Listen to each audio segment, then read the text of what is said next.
Hindi makapaniwala si Sasha sa ipinamalas na lakas ni Light dahil para sa kanya ay isa lang itong level 15.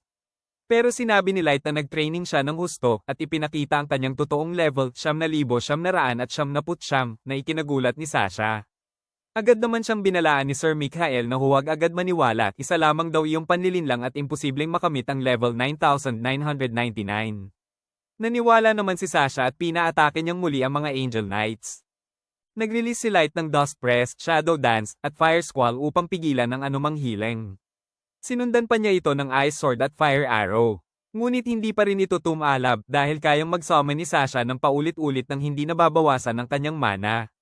Kaya naman naisip ni Light na sirain ang Ocarina, ngunit mabilis na hamarang si Sir Mikhael at ginamit ang kanyang shield upang pigilan ang pag-atake.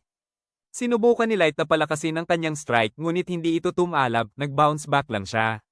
Napaisip tuloy si Light kung anong klaseng shield iyon. Ipinaliwanag naman ni Sir Mikhael na ang hawak niya ay ang Shield of Blessing and Retribution, isang shield na kayang i-absorb ang atake ng kalaban, ibalik ito sa kanila, at kaya ring palakasin ang nagmamay-ari nito pati na ang kanyang mga kasamahan.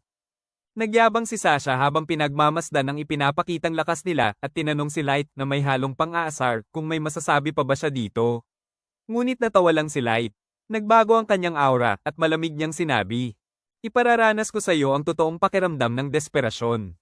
Nag-alala si Ellie at sinabing huwag niya itong gawin, ngunit huli na. Lumabas ang mga kadena sa paligid ni Light. Binanggit niya ang code 9,999 at ginamit ang extra rarity, God Requiem Gengner. Nagbago ang itsura ng kanyang weapon at daman ni Sasha ang umaapaw na enerhiya nito. Kita sa mukha nila ang kaba, ramdam nila ang panganib at lakas na nagmumula kay Light.